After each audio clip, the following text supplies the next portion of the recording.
बोलो सियापति रामचंद्र की जय। दोहा नंबर 37।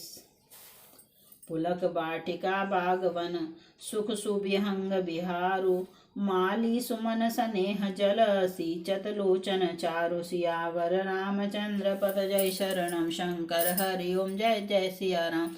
मंगल भवन अमंगल हारी द्रबहो दशरथ अजर बिहारी।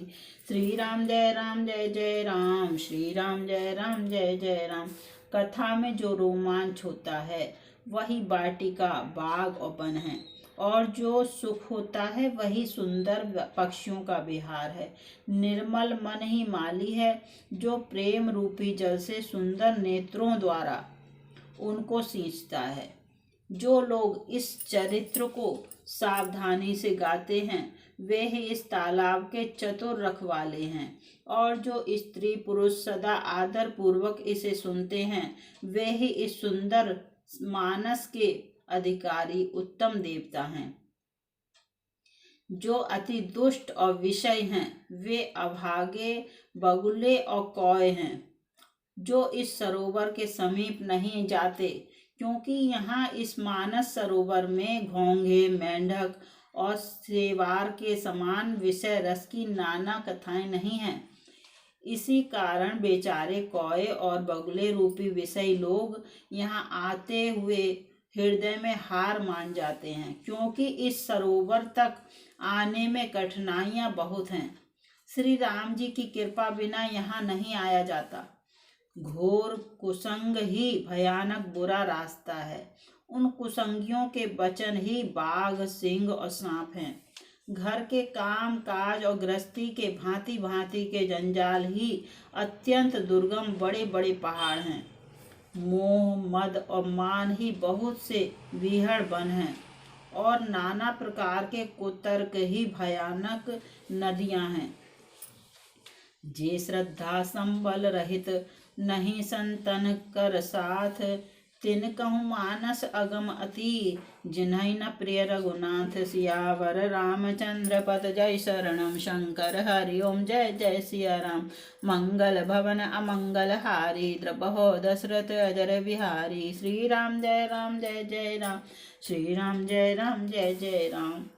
जिनके पास श्रद्धा रूपी राह खर्च नहीं है और संतों का साथ नहीं है, और जिनको श्री रघुनाथ जी प्रिय नहीं है, उनके लिए है मानस अत्यंत ही अगम है। अर्थात श्रद्धा सत्संग और भगवत प्रेम के बिना कोई इसको नहीं पा सकता।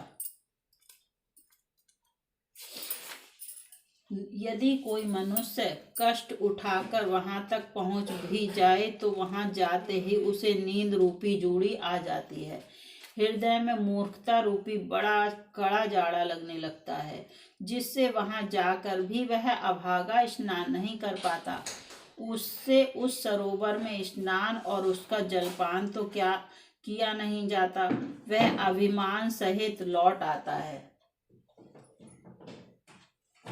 फिर यदि कोई उससे वहां का हाल पूछने आता है तो वह अपने अभाग्य की बात न कहकर सरोवर की निंदा करके उसे समझाता है।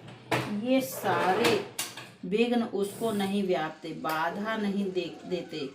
जिसे श्री रामचंद्र जी सुंदर कृपा की दृष्टि से देखते हैं वही आदर पूर्वक उससे उस सरोवर में स्नान और उसका जलपान तो किया नहीं जाता, वह अभिमान सहित लौट आता है। फिर यदि कोई उससे वहाँ का हाल पूछने आता है तो वह अपने अभाग्य की बात न कहकर सरोवर की निंदा करके उसे समझाता है। ये सारे विघ्न उसको नहीं व्यापते, बाधा नहीं देते। उसे जिसे श्री रामचंद्र जी सुंदर कृपा की दृष्टि से देखते हैं वही आदर पूर्वक इस सरोवर में स्नान करता है, और महान भयानक त्रिताप से आध्यात्मिकता आदि दैविक आदि भौतिक तापों से नहीं जलता। जिनके मन में श्री रामचंद्र जी के चरणों में सुंदर प्रेम है वे इस सरोवर को कभी नहीं छोड़ते। हे भाई, जो इस सरोवर में स्नान करना चाहते हैं वह मन लगाकर सत्संग करें। ऐसे मानस सरोवर को हृदय के नेत्रों से देखकर और उसमें गोता लगाकर कवि की बुद्धि निर्मल हो गई। हृदय में आनंद और उत्साह भर गया और प्रेम तथा आनंद का प्रवाह उमड़ आया। उससे वह सुंदर कविता रूपी नदी बह निकली, जिसमें श्री राम जी का निर्मल यश रूपी जल भरा है। इस कविता रूपिणी नदी का नाम सरयू है, जो संपूर्ण सुंदर मंगलों की जड़ है। लोकमत और वेद मत इसके दो सुंदर किनारे हैं। यह सुंदर मानस सरोवर की कन्या सरयू नदी बड़ी पवित्र है और कलयुग के छोटे बड़े पाप रूपी तिनकों और वृक्षों को जड़ से उखाड़ फेंकने वाली है। श्रोता त्रिविध समाजपुर ग्राम नगर दुहकोल संत सभा अनुपम अवध सकल सुमंगल मूल सियावर रामचंद्र पत जय शरणम शंकर हरिओम जय जय सिया राम। मंगल भवन अमंगल हारी द्रबहो दशरथ अजर विहा श्री राम जय राम श्री राम जय जय राम। तीनों प्रकार के श्रोताओं का समाज ही इस नदी के दोनों किनारों पर बसे हुए पूर्वे गांव और नगर हैं और संतों की सभा ही सब सुंदर मंगलों की जड़ अनुपम अयोध्या जी हैं। सुंदर कीर्ति रूपी सुहावनी सरयू जी राम भक्ति रूपी गंगा जी में जा मिली। छोटे भाई लक्ष्मण जी सहित श्री राम जी के युद्ध का पवित्र यश रूपी सुहावना महानद सोन उसमें आ मिला। दोनों के बीच में भक्ति रूपी गंगा जी की धारा ज्ञान और वैराग्य के सहित शोभित हो रही है। ऐसी तीनों तापों को डराने वाली यह तिमुहानी नदी राम स्वरूप रूपी समुद्र की ओर जा रही है। इस कीर्ति रूपी सरयू का मूल मानस श्री रामचरित्र है और यह राम भक्ति रूपी गंगा जी में मिली है, इसलिए यह सुनने वाले सज्जनों के मन को पवित्र कर देगी।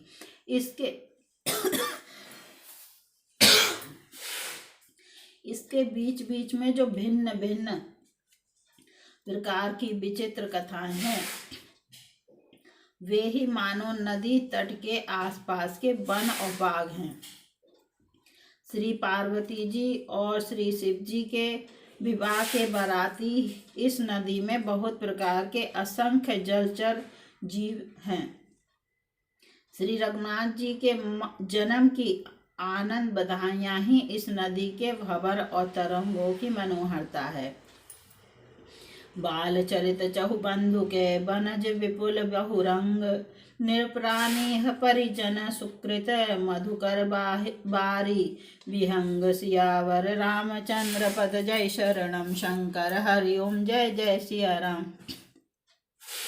मंगल भवन अमंगल हारी द्रबहो दशरथ अजर विहारी श्री राम जय राम श्री राम जय जय राम।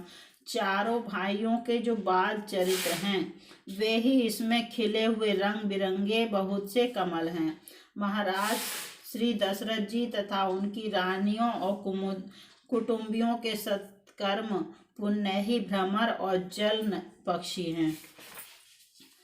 श्री सीता जी के स्वयंवर की जो सुंदर कथा है वही इस नदी में सुहावनी छवि छा रही है। अनेकों सुंदर विचारपूर्ण प्रश्न ही इस नदी की नावें हैं और उनके विवेक युक्त उत्तर ही चतुर केवट हैं। इस कथा को सुनकर पीछे जो आपस में चर्चा होती है वही इस नदी के सहारे सहारे चलने वाले यात्रियों का समाज शोभा पा रहा है। परशुराम जी का क्रोध इस नदी के भयानक धारा है और श्री रामचंद्र जी के श्रेष्ठ वचन ही सुंदर बंधे हुए घाट हैं। भाइयों सहित श्री रामचंद्र जी के विवाह का उत्सव ही इस कथा नदी के कल्याणकारिणी बाढ़ है जो सभी को सुख देने वाली है। इसके कहने सुनने में जो हर्षित और पुलकित होते हैं वे ही पुण्यात्मा पुरुष हैं। जो प्रसन्न मन से इस नदी में नहाते हैं श्री रामचंद्र जी के राज तिलक के लिए जो मंगल साज सजाया गया, वही मानो पर्व के समय इस नदी पर यात्रियों के समूह इकट्ठे हुए हैं। कैकई की कुबुद्धि ही इस नदी में काई है, जिसके फलस्वरूप बड़ी भारी विपत्ति आ पड़ी। समन अमित उत्पात सब भरत चरित जप जाग, कलि अग खल अब गुण कथन, तेजल मलबग काग सियावर रामचंद्र पद जय शरणम शंकर हरि ओम जय जय सिया राम। मंगल भवन अमंगल हारी द्रबहो दशरथ अजर बिहारी। श्री राम जय जय राम, श्री राम जय जय राम। संपूर्ण अनगिनत उत्पातों को शांत करने वाला भरत जी का चरित्र नदी तट पर किया जाने वाला जप यज्ञ है। कलयुग के पापों और दुष्टों के अवगुणों के जो वर्णन हैं वे ही इस नदी के जल का कीचड़ और बगुले कौए हैं। बोलो सियापति रामचंद्र की जय, उमापति महादेव की जय।